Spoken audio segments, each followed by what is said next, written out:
Welcome to Waiting on the Trade, a comics book club for people who can't keep up with monthly comics. I'm Matt Ledger. I'm Patrick Fitzgerald Fleck. And I'm Jonathan Gurney. This month, we're talking about Graffity's Wall, a story about art, aspirations, and coming of age by Ram V, Anand RK, Aditya Bidikar, Jason Wordy, Irma Navilia, and Yuresh Malap.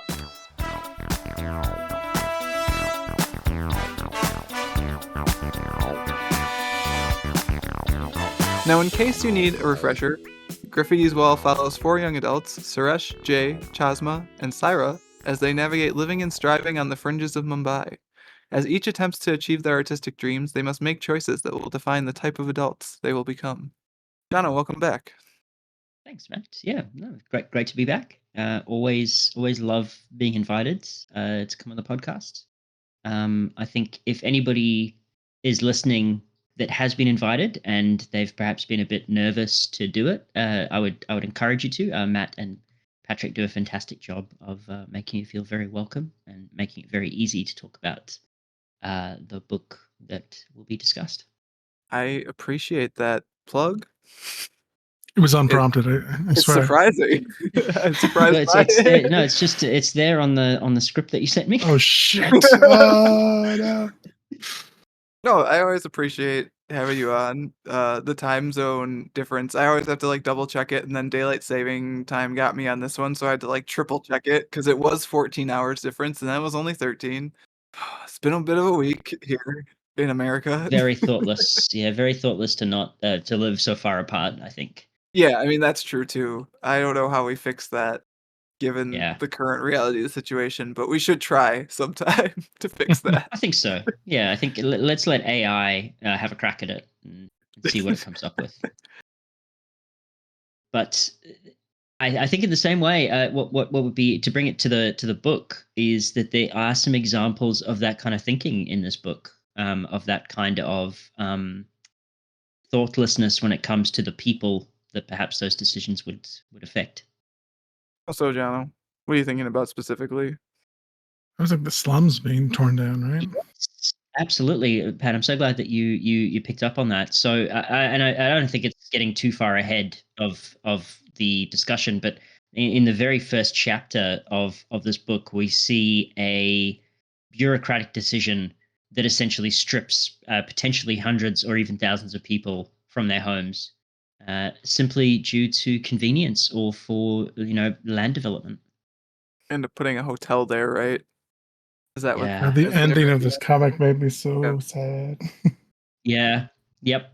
What drew you to it, Matt? What was the and Pat, when did you first come across Graffity's Wall?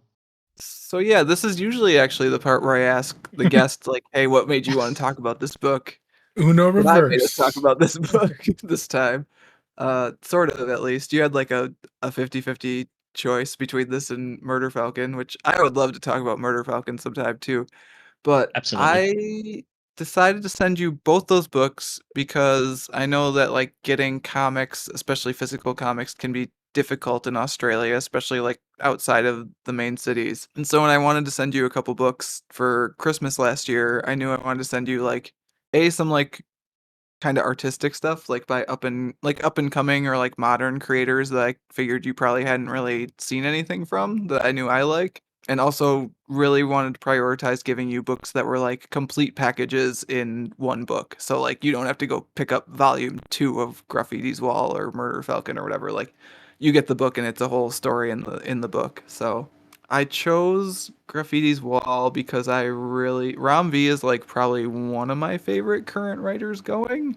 And this is definitely like one of, I don't know if I want to say better books because they're all pretty high quality, but like I enjoy this one because it's very much like it's kind of a travel piece for those of us who have never been to Mumbai. Like you really feel like you're living in the city, I feel like, when you're reading this comic and like experiencing the city through the eyes of these four like teenagers, young adults, whatever. And I thought you would kind of appreciate that, like that sense of, I don't know, adventure, being spirited to a new place as like a fellow traveler. And also it has kind of that like bittersweet feeling that I think is also a thing that you've enjoyed in stories before too. So that's kind of what drew me to sending it to you. Yeah. So first of all fantastic points, and I did receive this comic, and it was such a lovely gift to receive.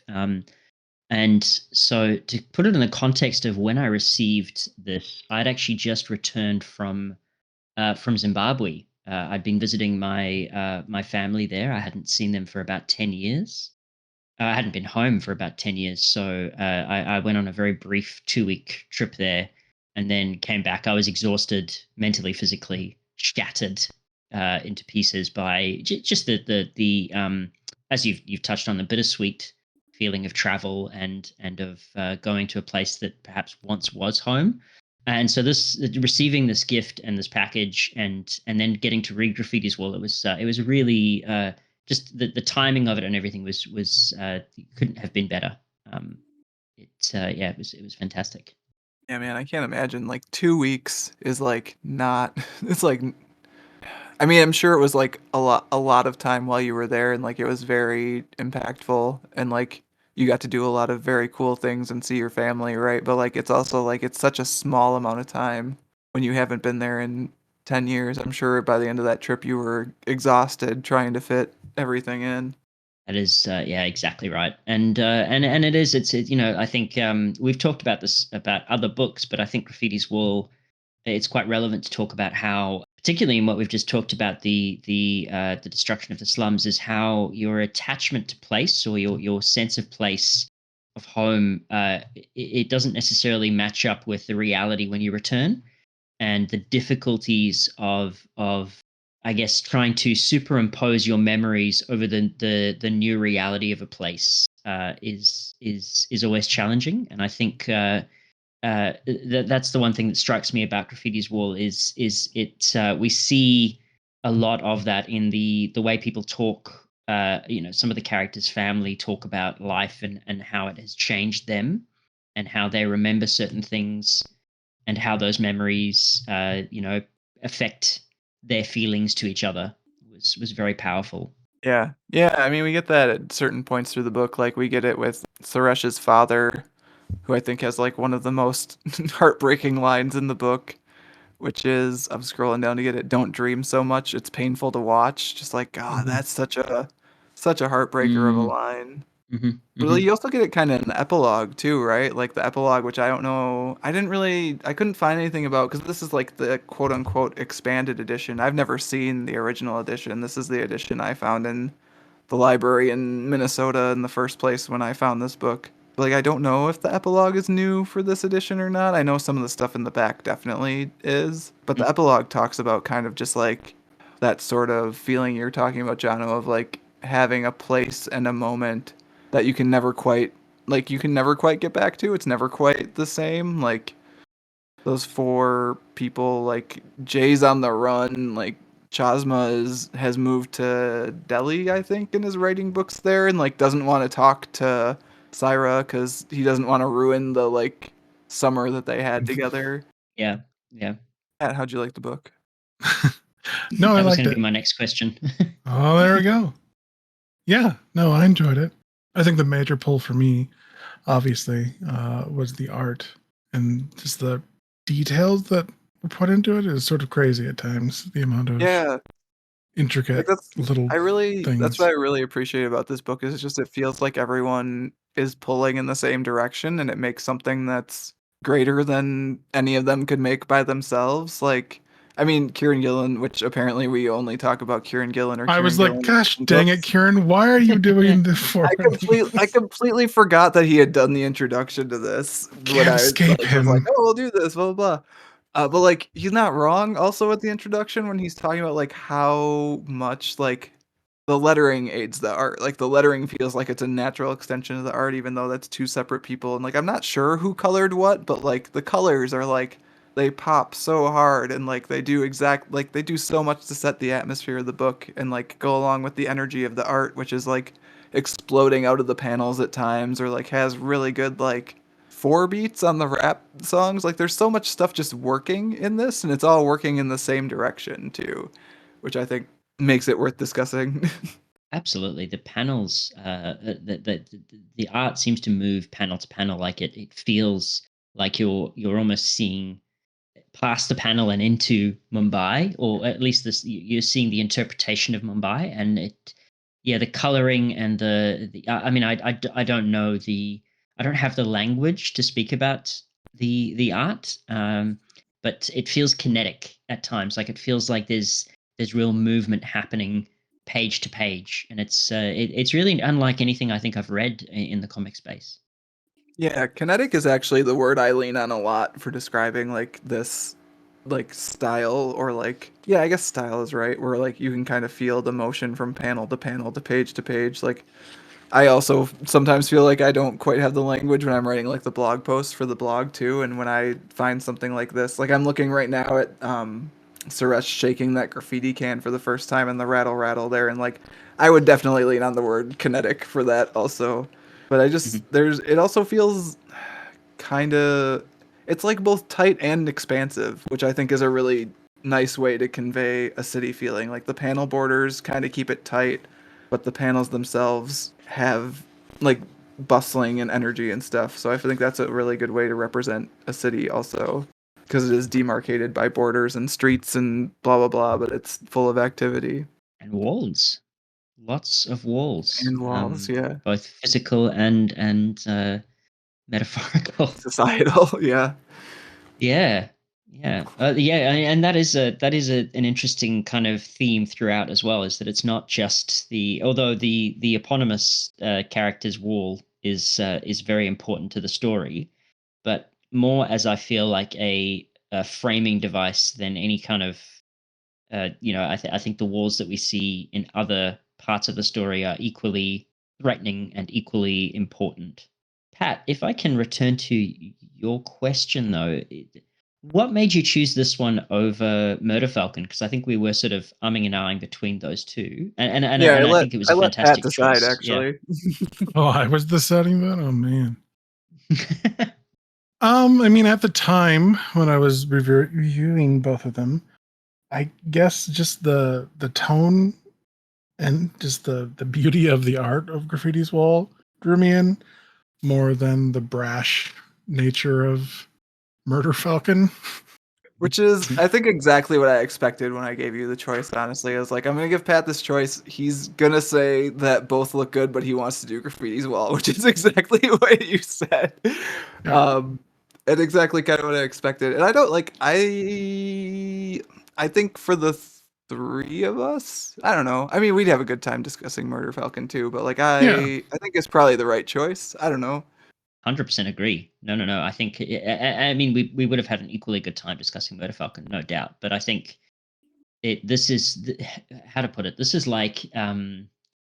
very much like the media studies art house film where you can say so much about mise en scène and you can say so much about setting and tone and characterization and things like that. And there's so much in the just in the posing of people and in the framing of certain panels and all of that sort of stuff that we could probably spend hours just dissecting one chapter of this book. And I think that makes it just such an excellent choice for this.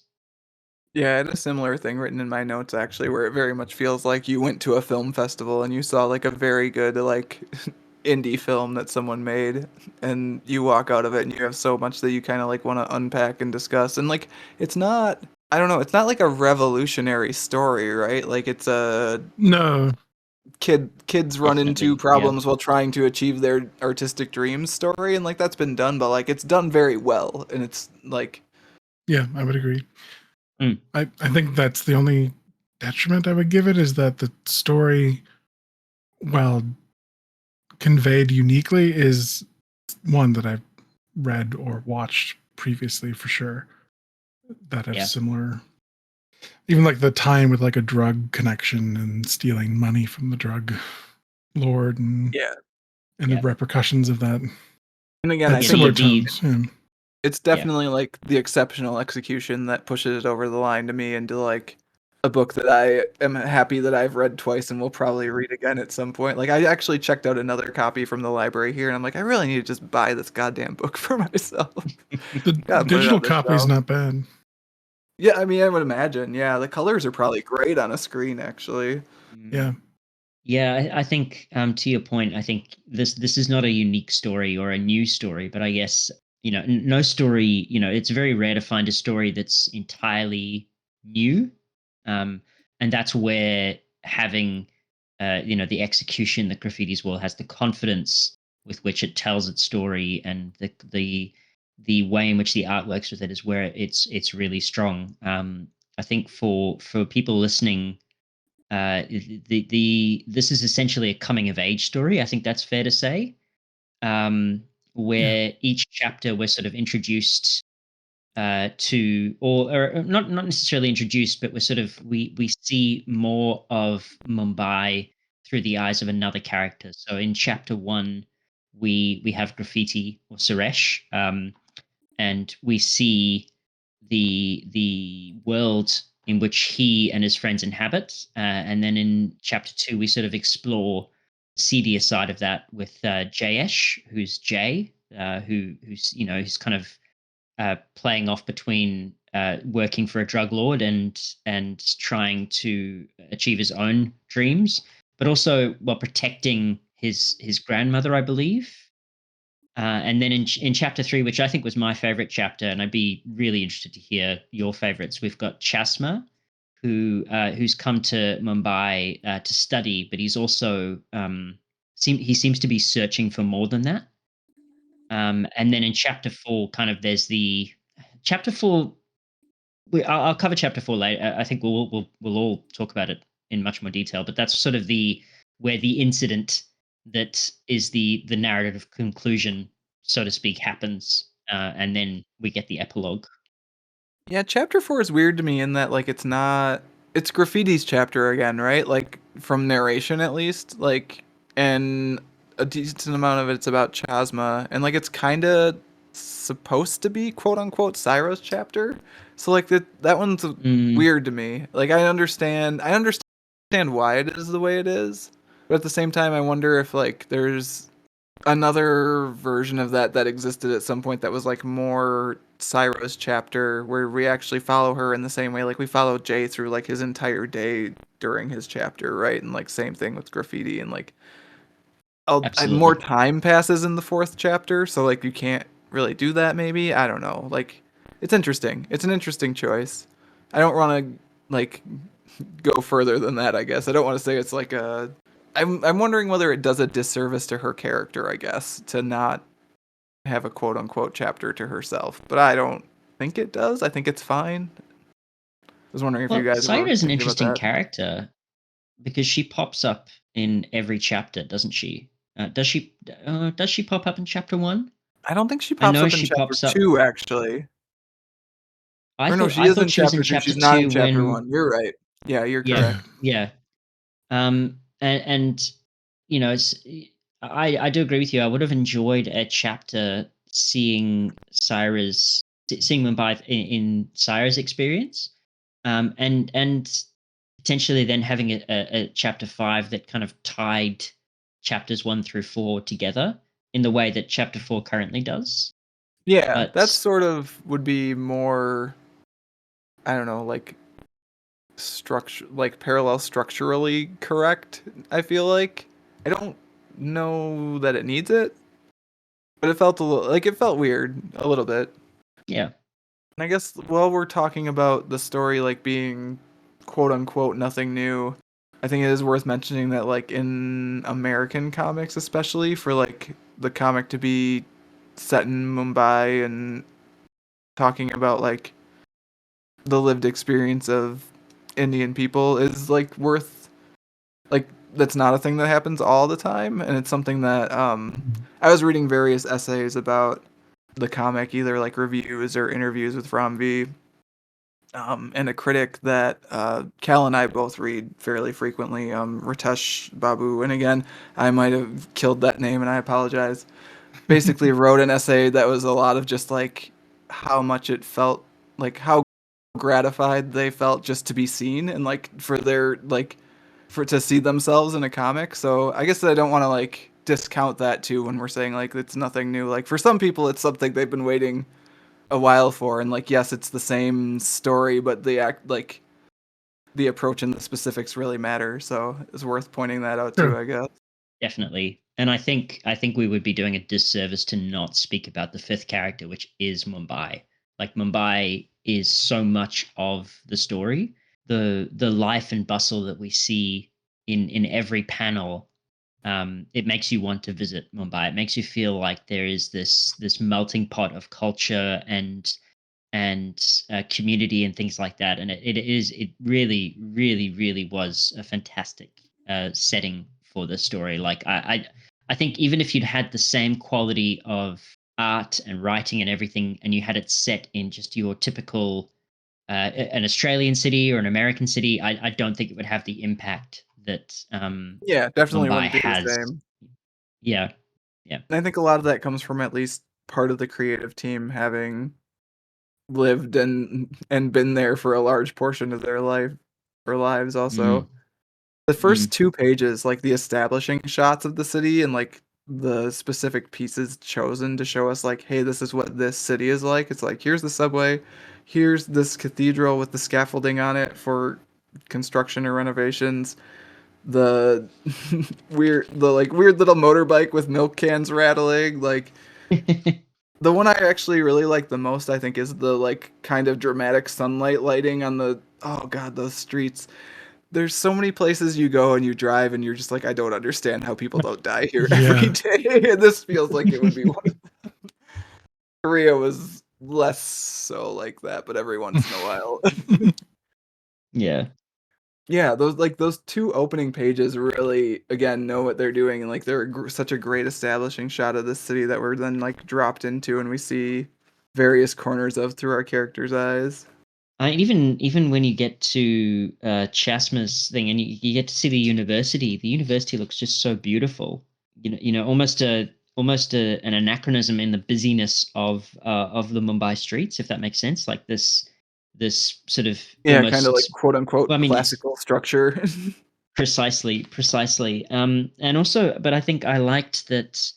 Ravi and the team, they obviously didn't shy away of showing that, just because it's this melting pot and this cultural, this amazing city, that doesn't mean that there isn't still a feeling of being othered.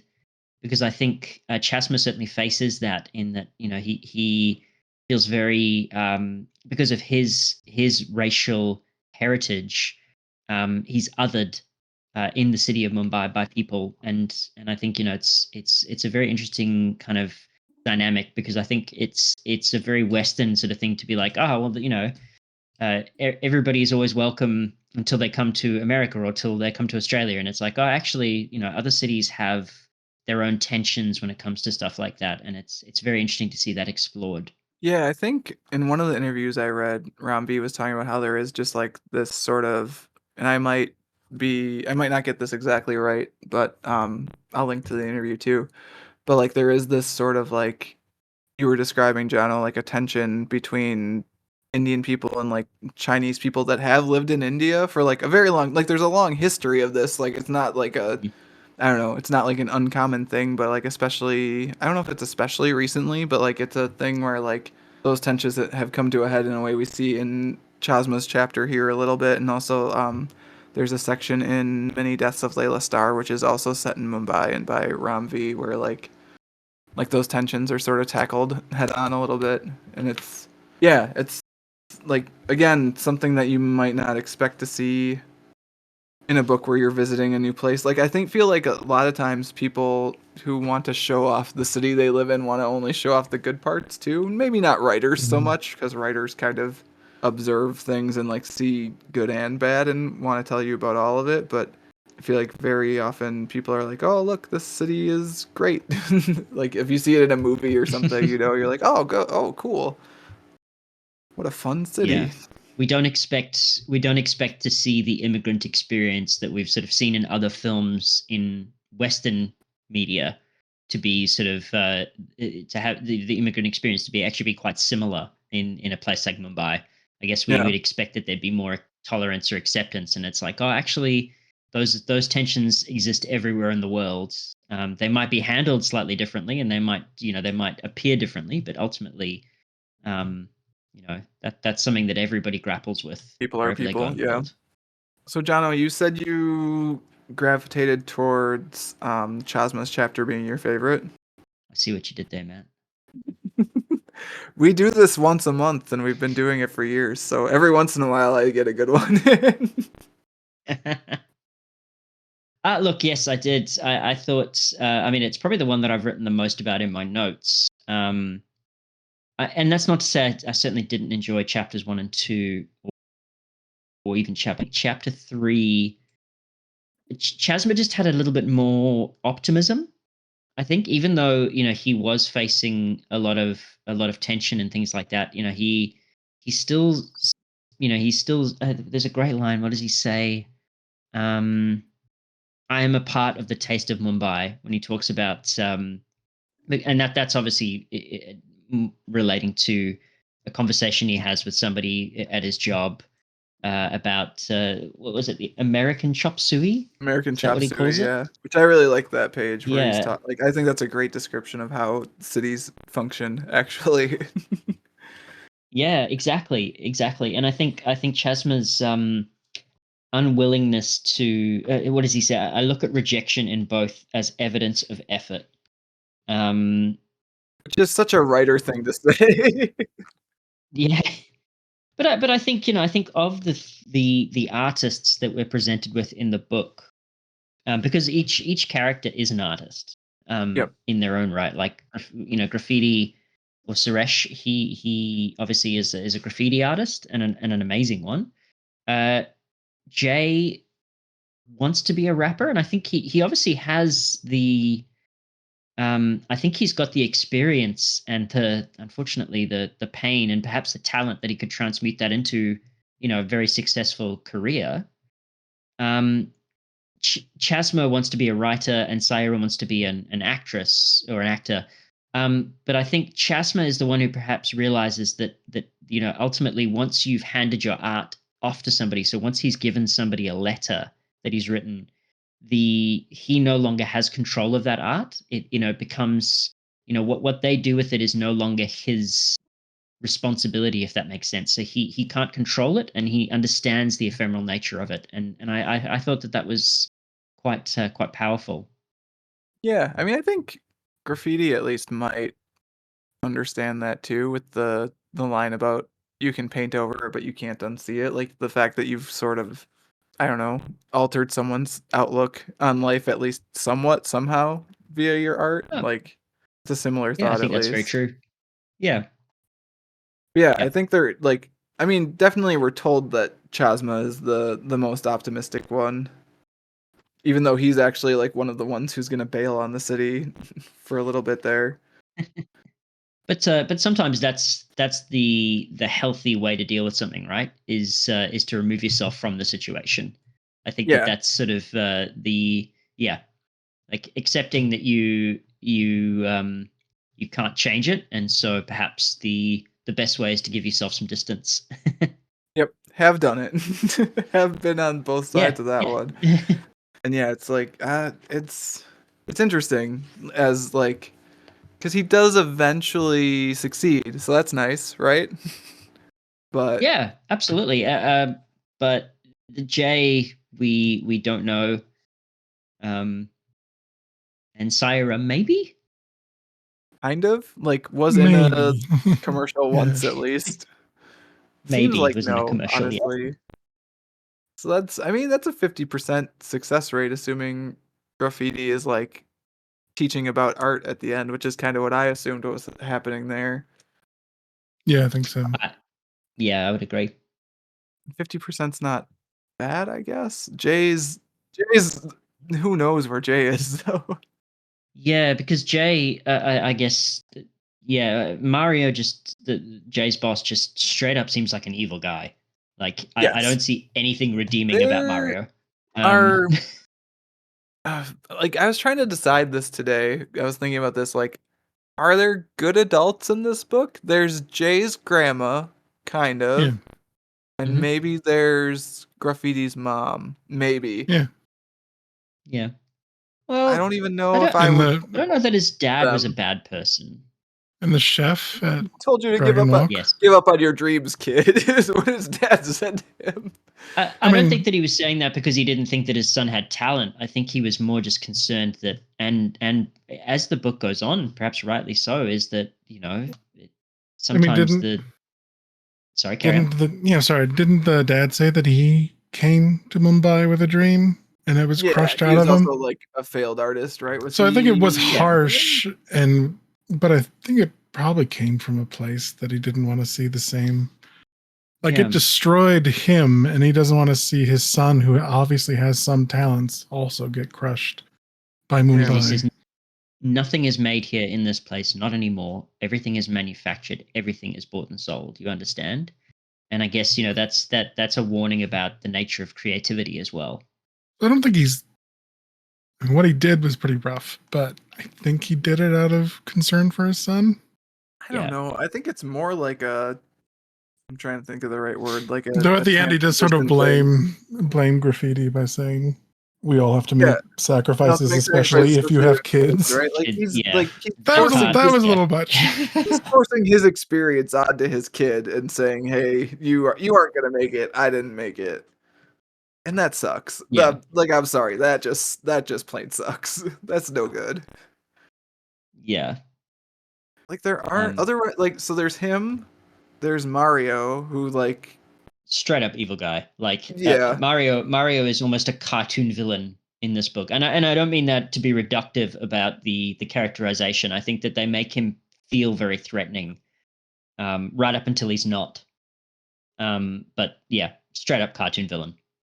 Yeah, I think he's supposed to be that Mm, over the top and threatening for reasons like to carry that central conflict at the end of the story. Yai, the chef at Dragon Walk, is nice. He's the American chop suey guy. absolutely. Okay, Yeah. fair. I Yeah, think see, I was Chasma like, I has was like, I'm friends sure this, at his work. I was like, I'm sure this is not the correct read, but I could only think of bad ones this morning. The police definitely quite bad in the book. Yeah. At least the ones that we see. Well, we see the same, well, mostly the same guy over and over again, right? Yeah. Yeah, can Yeah. can be bribed and then reverse bribed. As Yeah. like no Yeah. no Yeah. integrity within even not having integrity. What about Kenny, the dishwasher at Dragon Walk? Chasma You gives got, him a letter, and he you got a doesn't mock letter. him or anything. Yeah. You're too quick to judge, Matt. Is Yeah. there anyone who we would describe as a success? What do you mean by that? I mean, you interpret. I don't know. Just like, is Like there? at the end of the story? I thought we already said that we thought Well, Graffiti I and guess two of them do make it, but no. I'm talking within the story. Like the adults, the adults all feel like they have weird, kinda not I think quite fulfilling, semi-broken lives. I don't know. Which I mean, I maybe Yeah, I that's mean mean, just even a the book. they're Maybe that's just living a in the really good slums book. of Mumbai. I mean, Yes. I think life Mm. has beaten them down. they have compromised on their dreams. Yeah. So Even the no, I guess. even the very rich person that Jay goes to interview for a car washing job, Oh jeez, yeah. it seems like his version of success is looking down on people that have less than him. Yeah, definitely, Um, right? Like, and and I don't know if that's a. I should have done more research before we started. I don't know if that's a straight up caste thing at this point, or if it's just a class thing. But definitely like a. I would say class more than caste. Yeah, I Yeah, don't I would think know. so. Yeah, yeah, but definitely a good point. Yeah. Like, yeah, you're lucky that you get to wash my car, kid. Like, Mm. Hmm. Personally, I've been told that the kids at DeMello Chol are all lazy and are thieves, Mhm. which is what a lovely way to right? yeah. Like, what a job interview. I know you're lazy and Mm. a thief, but we could try it. You could put a washcloth on my car, which is like easiest thing in the world. I don't know. And then like I really liked that Jay just gave the guy the finger and walked out in that scene. I really enjoyed that scene from a like Yeah. even while knowing that at the same time that means that Jay's gonna continue dealing drugs. Like Yeah. I was like, I guess go deal those drugs, kid, because this you don't want to deal with this. Yeah, so Matt, I guess the message that Matt is giving out there is that, Yeah, deal drugs. dealing drugs Please is go deal preferable drugs. to. But to return to the question of success, I think in their own way, there's 100% success rate for our characters, right? Even even if we don't Sort know of, that yeah. Jay, yeah, Or at least because Jay, 75%. Let's say no, 75. I'm not sure we can give I it to would Syra. say I would because I think accepting that you can't change something and that the answer is not to keep trying in a situation that won't work, Yeah, and choosing instead to leave is to, rather than go to another yeah, creepy Mario Party or whatever. Yeah. Mario Party. 100%. Yeah. um yeah, Nintendo would not support those kind of Mario They're gonna parties, I steal your No, suspect. stars. It's a trap. Nintendo's not into those sorts of Mario parties. But yeah, I get what you're saying. I guess if that's our, yeah, I'll give it to you. 100% success rate in that Yeah, our because growing characters up, at least mostly stay true to themselves, which it feels like a lot of the yeah. people that they encounter in this book either don't or they're shitty and they do. Like, and there I'm thinking about Mario, I'm thinking about the cop, I'm thinking about the rich guy. Hmm. And I think Jay's success is that in chapter 4 he stands up to Mario, protects his True. friends. He doesn't let Mario push him around anymore. And I think that for Jay is just as affirming. I mean, yes, he might be on the run, but he's not. He hasn't compromised so much that he'll just let Mario murder his friends. Yeah, he didn't get his friends killed. Yeah, What about his grandmother? she has a great line as well. But I see the same sparkle in your eye. I fear that you reach for the stars while the ground beneath your feet turns to sand. Mhm. Which, not wrong. Yeah, well, I mean, She yeah, knew what's up. she knew exactly what was happening with Jay. I know that you're hiding money in that canister. You think I Yeah. can't reach? Yeah, yeah, that was a good one actually. We've got stools in the house. Come on, man. There's chairs in here. Guys, I'm really sorry. My dog is howling in the background. I don't know if it can be Can't heard. hear it. Nope. Okay, that's good. She's like an air raid siren. I hear a little bit, but it's fine. It adds an ambiance. People love Yes. dogs, so any dog Yeah, content that we get on the podcast is probably bonus Only points. benefit. Yeah. wailing like a banshee. Yeah, very very dog, very much dog. Yeah. Um. So let's talk about the one thing that I guess we've alluded to, but there is a pun in the title of this book that is actually incredibly. Sorry, is it getting worse? I think she's just stopped. Oh no, it's okay. Don't worry. I did hear It it for makes the me first time laugh. just It now. makes me laugh. Again, all dog content is good content. I'm sorry. There's a pun. Yes.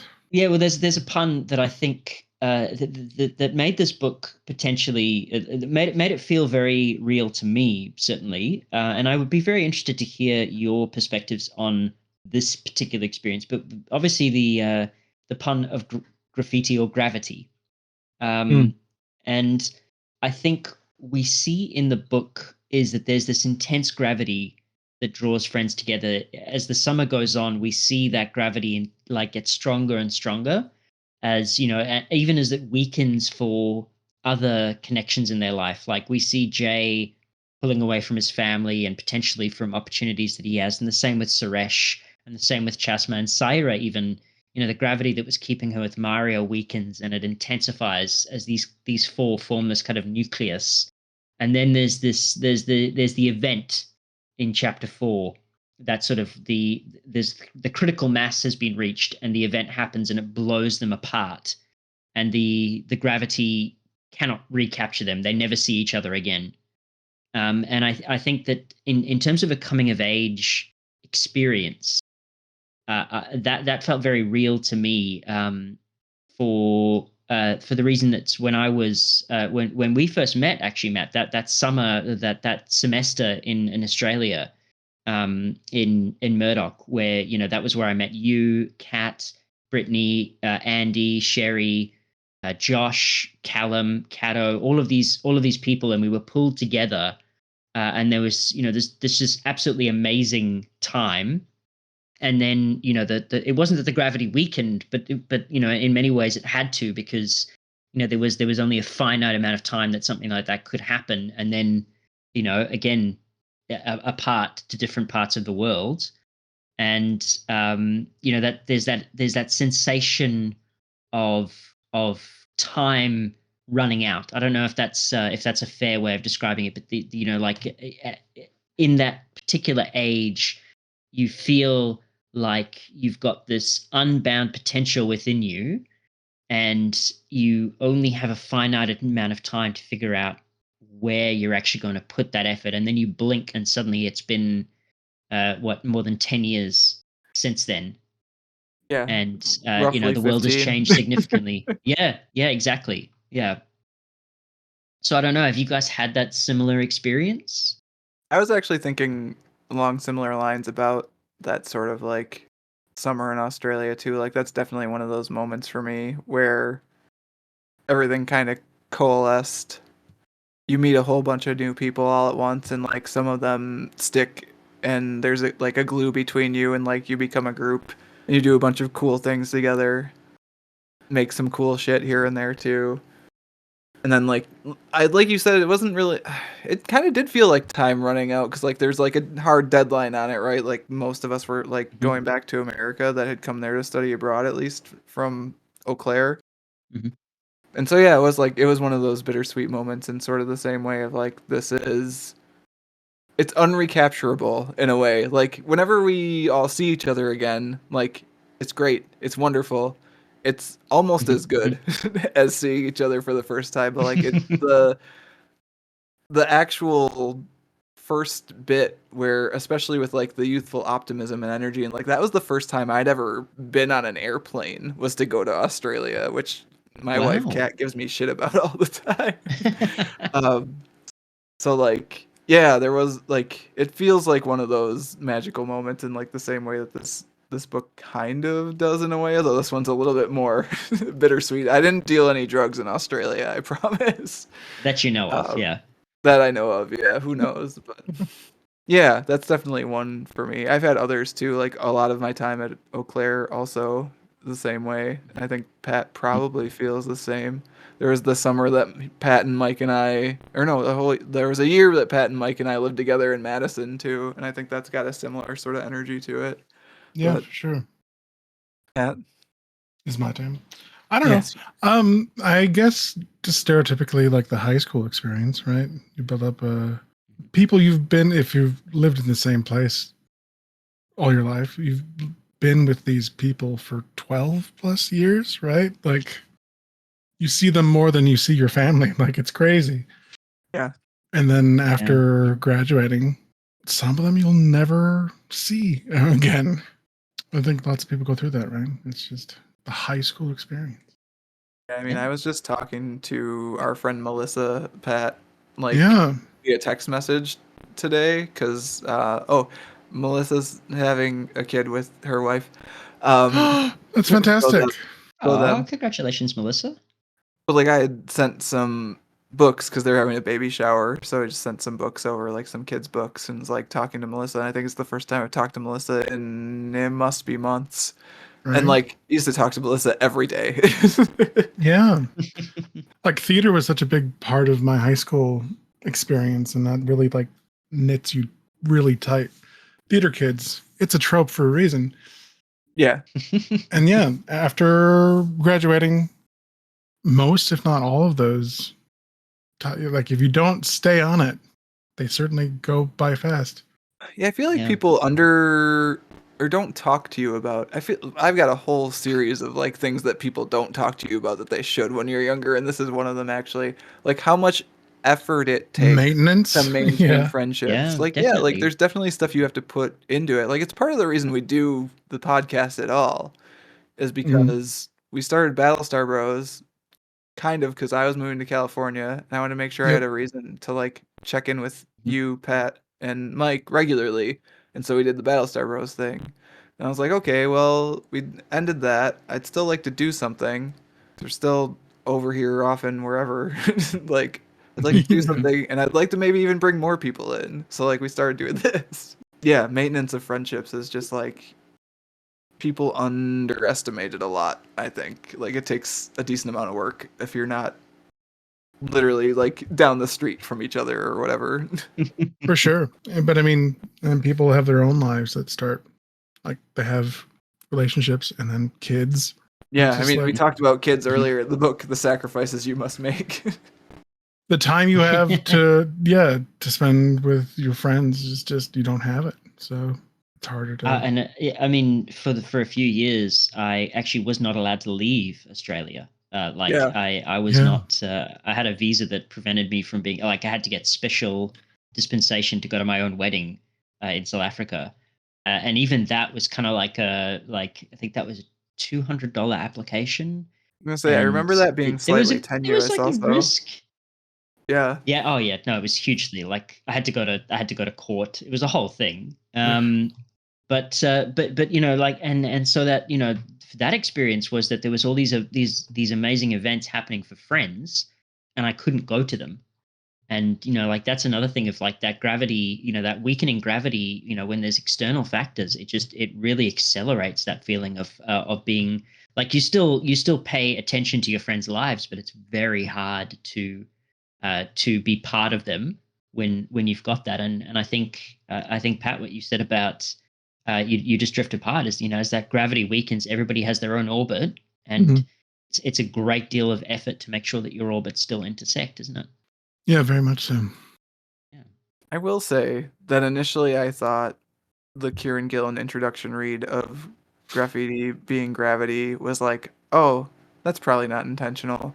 But then I read an interview with Ron B where he was like, yes, that was very intentional, so I'm the idiot. Jono and Kieran are intelligent and wonderful people, and I'm a dummy. Definitely intentional. I also kind of wanted to talk about, and this is sort of on a similar vein, like, do you guys have a wall in your life? Not like in a blockage way, but in like a place that you go to either to like think by yourself in sort of the way Chasma would go there and like write, or like to gather with your friends. Like, do you have a spot like that? I mean, I uh, certainly hmm. do, but I'd love to hear Pat's. Oh no, I was about to say I don't really. So I was gonna I'd say love to Pat hear was doing yours. the I'm thinking about it and I don't tone of voice, I think. Yeah. So for me, one thing that I do love is so growing up, where we lived, where our house still is, in fact, in Harare, in Zimbabwe, was in Greystone Park.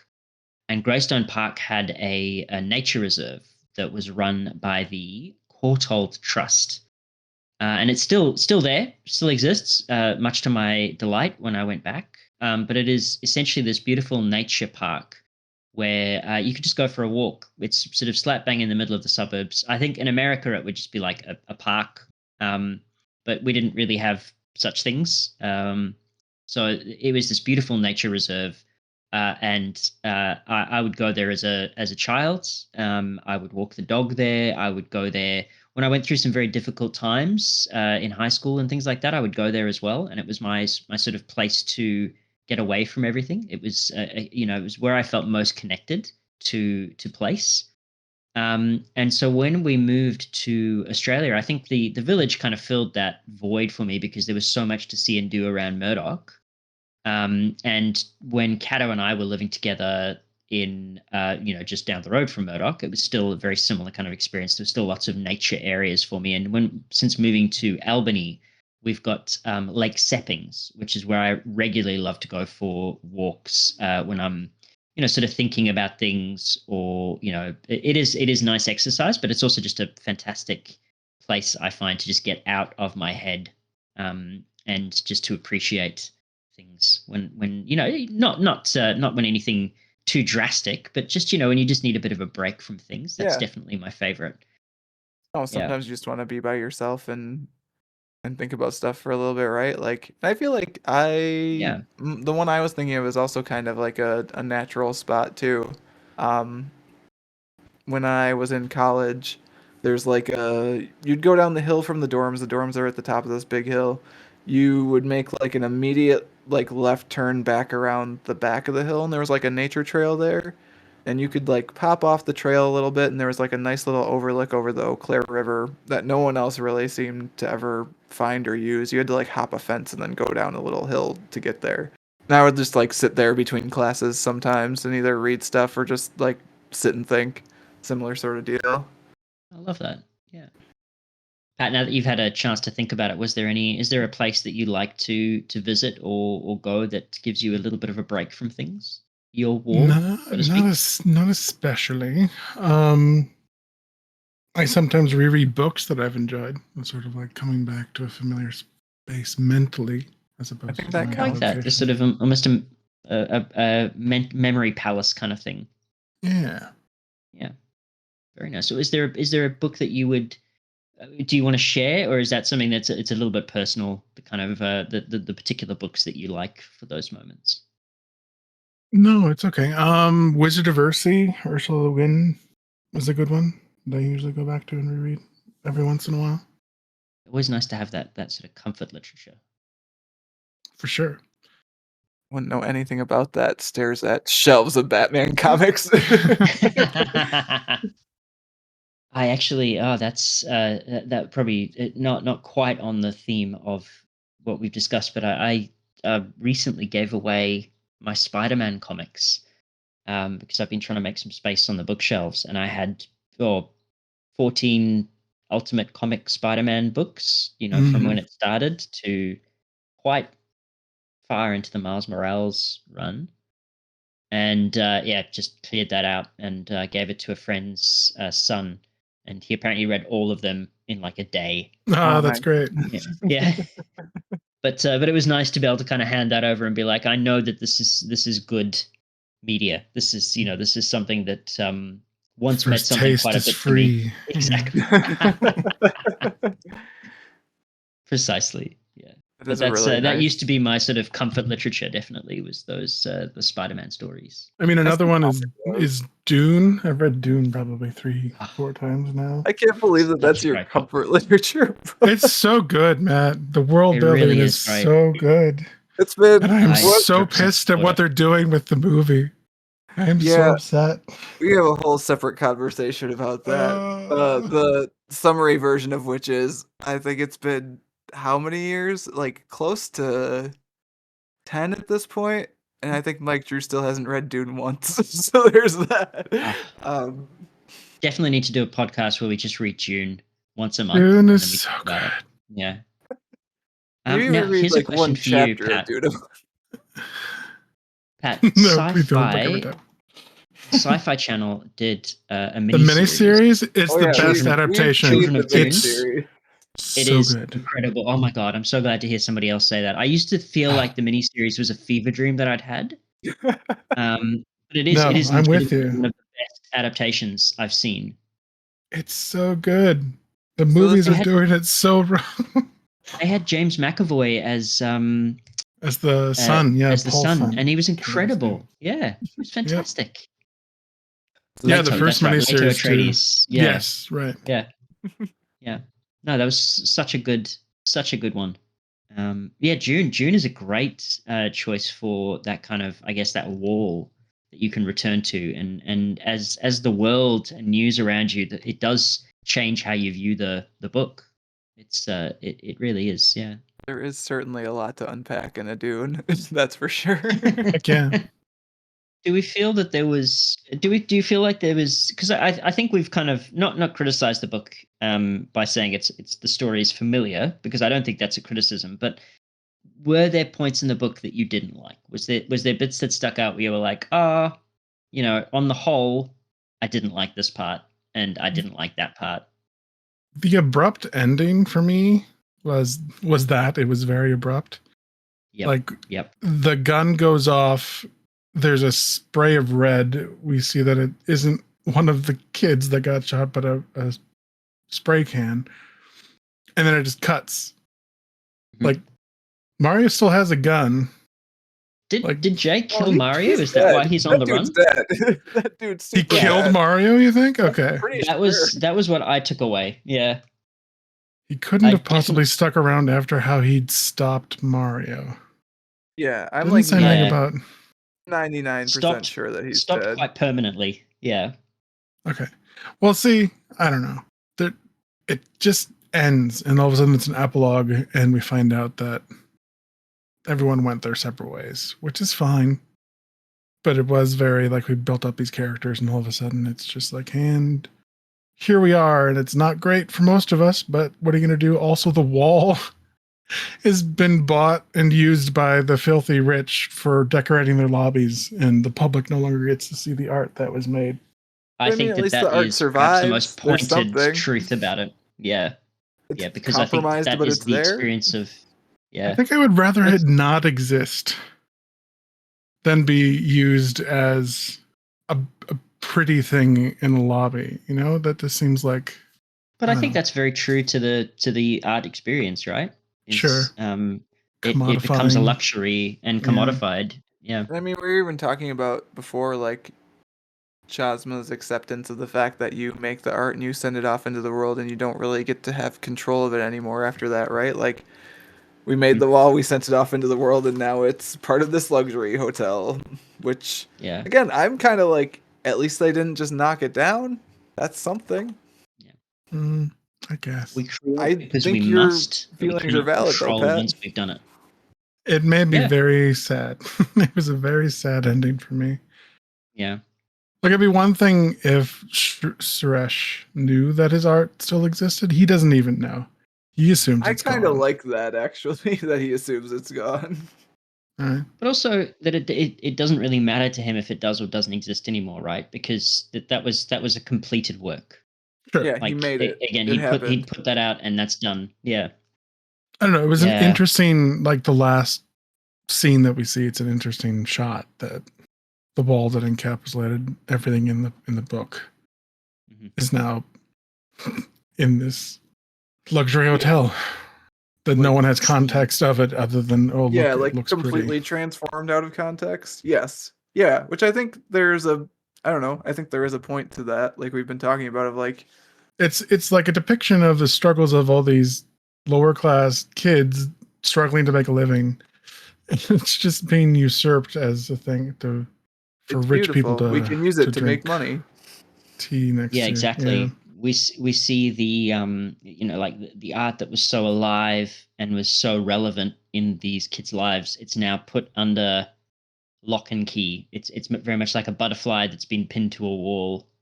It's still beautiful, but there's no longer the life or anything to it. There's no context to it. It's just placed there for Yeah. to be decoration. It's art that's become decoration. Mhm. But yeah, I would 100% agree with you. I liked the book enough that an extra chapter would not have gone amiss for me. But that's not to say that it's not still, like the ending is still good for what it is. But I definitely agree. And that's more out of a desire for more Graffiti's Wall than I less. was gonna say, I Sure. think like the creative team would love to hear that criticism, right? Like I wanted more of it.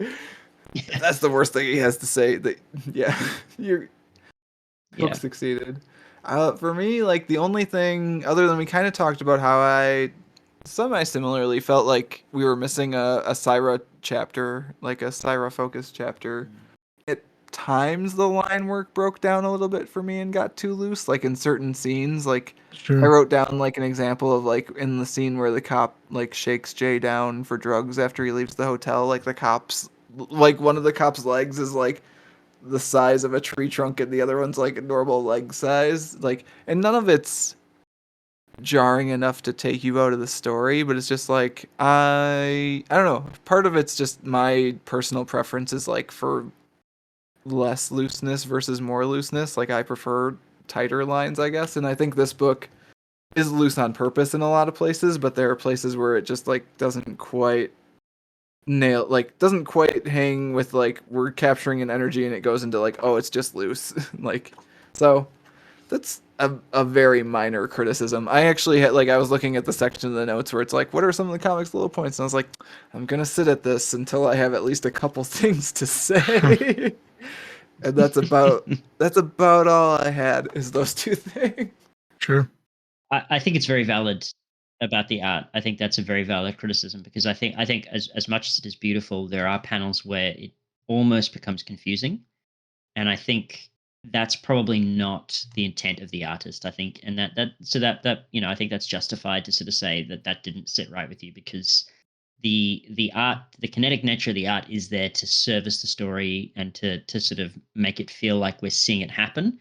But if it becomes too loose, it actually undercuts that, doesn't it? It actually makes it harder to understand what we're seeing, and that's yeah, I think that's a very valid point, especially the particular panel that you picked out. I was looking at that, and I think you're right.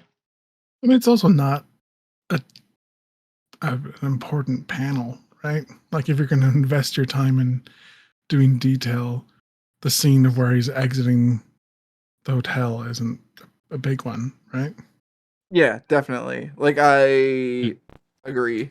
Because yeah, that's just like the hotel attendant guy outside. It's got some wonky pants or something going on. Yeah. Yeah, again, like a very minor criticism of a book that I think overall the art is doing a lot, and like a lot of different artists doing a lot to Mhm. complement each other too. So, Mm, definitely. Yeah, I think for what felt like a very small book in terms of the length, it had a lot to say, and it said it very well. I think it was very confident in the message that it wanted to convey. And I think that that is definitely worthy of applause. I think the entire team brought their A game.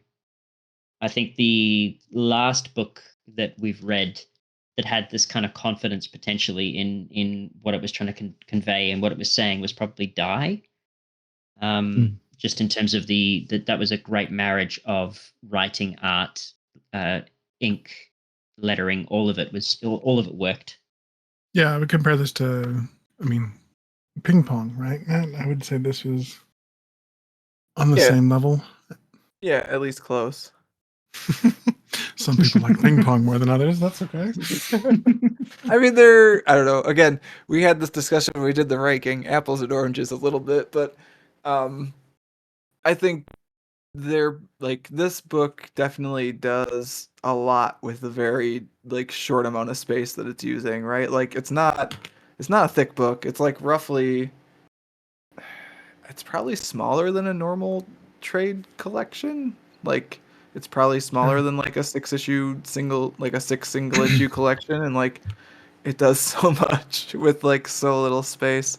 And a lot of that's down to just like how compressed like the writing and the page layouts are.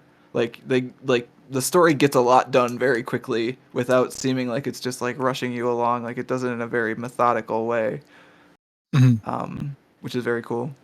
Do we think that the potentially abridged nature of the narrative was perhaps a consequence of publishers being like, well, we don't think that this will sell because it's telling a story that we're not necessarily familiar with for the audience that we normally cater to? I don't know. Was trying to track down more information about like the original publication because like this edition's published through Dark Horse, who picked it up in I think 2020, and the first edition of it is actually published through a different publisher that I'm forgetting the name of right now, but it's in like 2018. So I'm not even sure how Dark Horse ended up picking it up to publish it too. So possibly. Unverified. I'll see if I can Well, track down more yeah, information on that for the show notes because I tried to dig into that a little bit and I couldn't find anything that was like concrete at all. we won't sharpen the pitchforks just yet No. Mhm. then. No need to cancel anyone just yet, Jono. That is an interesting question though for the I guess they talk about the where our characters ended up, and I guess the world that they inhabit now will be much closer to ours, and how that would potentially change their perspective and the politics of the time and things like that. Because I think Indian politics has undergone a bit of a transformation in recent years and is perhaps a lot more conservative now. And the impact that that would have on the kind of stories that it would be telling would be very interesting. Yeah, yeah, and there's some of that too in Many Deaths of Layla Starr, which, surprise, surprise, is probably my recommendation for if you liked this, you should read another book. Also by Ram V. Different artist. I think, I don't remember if it's the same letterer. It probably is not. No, it probably is. It probably is the same letterer. Like very similar colors. Art is like close, not the same. Um, but like it's a story of basically believe like kind of not quite, but like the Hindu version of death is sent to Earth because there's no need for death anymore because soon a human is going to invent immortality. And so she is like going on a mission to kill the human who's going to invent immortality, but then hijinks ensue. Very contemplative in the same way that this book is kind of contemplative. Like, it's very Sandman-y, which I think is Mm. by design. Like, this is one, Pat, that I've almost made us read for the podcast like 4 or 5 times. We will probably eventually read it for the podcast. This is The Many It's very Deaths of good. Layla Starr. Many Is what Deaths you're of talking Layla about? Starr, yeah. Is Cool. very good. So if you like this, you should read that one. Also set in Mumbai. No, We're doing fantastic. recommendations now, I guess. I know. Oh, okay, yeah. Smash cut too. I bet you're wondering how we got here. I think I had a hard time trying to think of a good recommendation for this. I didn't want to say Slumdog Millionaire because that just feels trite, feels rote. So I am instead going to say check out the game Thirsty Suitors.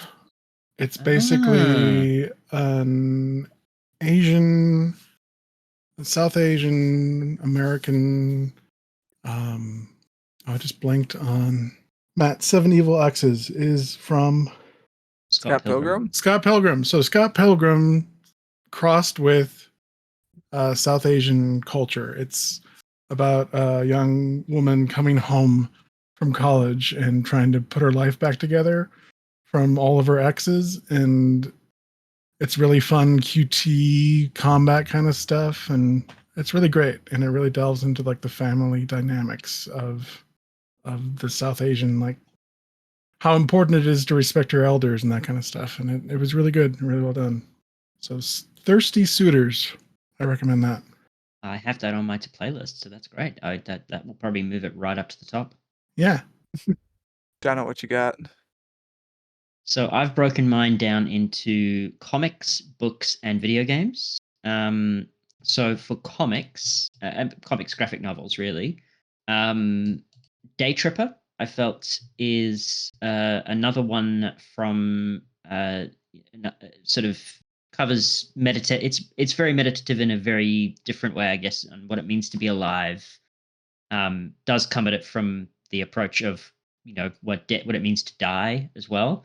Day Tripper is set primarily in Brazil, I believe. Am I correct? Yeah, that sounds right. Um, yeah, and that just gives it a slightly different flavor to, I think, of what we see in a lot of graphic novels, which is good. It's probably one of my favorites of all time. So yeah, I think I probably recommend it every single podcast. I mean, it is that And good, so that's fair. it is very good. Yeah. And then the other one is one that was very popular at our library. Is The Diary of a Teenage Girl: An Account in Words and Pictures, and that is by Phoebe Glockner. And it's I don't know if it's autobiographical, but it must be at least be semi autobiographical. And what does it mean to grow up in America in 1976? And I think even now, probably for you guys, that would not necessarily be an America that you would recognize. And so I think that almost makes it, the past is a foreign country. Is that what they say? So I think that would be a very similar experience, not just for different politics and things like that, but just everything about growing up would be very different. So that would be my two graphic novels. The two books that I picked would be the first would be The Secret Diary of Adrian Mole, aged 13 and three quarters. That's by Sue Townsend. That's the fictional, sorry, the dog's howling again. That's a fictional diary of a teenager in the UK in the early 80s. And again, I think it doesn't seem that long ago, but I think the experience that you would see in that book would be so different to what you're used to, that it would be almost unrecognizable. And then the other one is again another fictional diary. It's called Spud, by John Vanderroot, and that is the diary of a young South African boy attending private school in the 1990s, and that's quite good. In again in the way that it sort of shows you a world that you wouldn't necessarily otherwise see. And Pat, in a similar way, for video game recommendations, I would recommend the Persona series. I think specifically Persona 4, because I think that best captures that feeling of that time running out, of the summer, of that intense gravity that draws friends together, and the ennui that can permeate life when you're young. That feeling of something. Yeah, yeah. Just Sure. I think that's great, and has a great soundtrack. So yeah, those would be my 5 recommendations. But obviously, all of very different approaches to how Graffiti's Wall tackles the particular story, Yeah, coming of age. I have to look up some of those books. Yeah, yeah, definitely. Sue Townsend's Secret Diary of Adrian Mole series is quite interesting for how she wrote it parallel sort of British life at the time. So it goes from, to from when he's quite a young teenager to when he's a middle-aged adult with prostate cancer. And it is a humorous book all throughout. Well, it sounds interesting, sir. And Matt, I think we got one recommendation for you. Were there any others? I only stick to one. No, I mean I did. It's been so long since I've watched this movie that I don't know that I can recommend it, but like something about this movie made me feel like I need to rewatch the movie City of God, which is, gosh, I Ooh. left myself a link here in my Yeah. notes so that I could actually like um That's a really good point, though, because there was another film that I was also considering. But please suburb carry of on. Rio Yeah. de Janeiro. Set in like a suburb of Rio de Janeiro, and I remember that movie doing a similar, like giving me similar feelings to this book, where I was like, you feel like you're really in the place where the movie is taking place, and it Hmm. follows like um I believe teenagers who eventually are like growing up, and like one of them becomes sort of the like kingpin of the gangs in, oh, I can't remember the name of the Cidade do suburb of Rio de Janeiro is what it says here on the Wikipedia page. I'm sure I butchered that too. Um, but yeah, I like it's been so long since I actually watched it, but I feel like that movie gave me sort of the same feeling for some of the same reasons. Sure. So, Mm-hmm. The film that I had meant to recommend, I didn't write it in my notes, but that is Boy by Taika Waititi. I think it was one of his first films. I think that's Really, one really of good. the Taika ones I Very haven't seen. bittersweet. Yeah, very, very, very bittersweet. But in a very similar way, that coming of age story about realizing that the people that we look up to are not necessarily worthy of our respect. Um, but at the same time, about yeah. Anyway, I really recommend it. Yeah. Well, all right, guys. I think that will do it for this month's discussion of Graffiti as well. As always, if you want to get in touch with Pat or myself, you can email us at waitingonthetrade@gmail.com. You can also find more comics-related goodness at mattreadscomics.com. Jono, thank you so much for coming on and talk about this book with us. I had a lovely time. I'm really glad that we get to continue having these conversations. Ah, honestly, the pleasure is always mine, and I really do love coming on. And the plug that I gave at the beginning, let me reiterate: if you've ever been asked and you've been too afraid to do it, please know that they will. Matt and Pat both will make you feel it's the easiest thing in the world.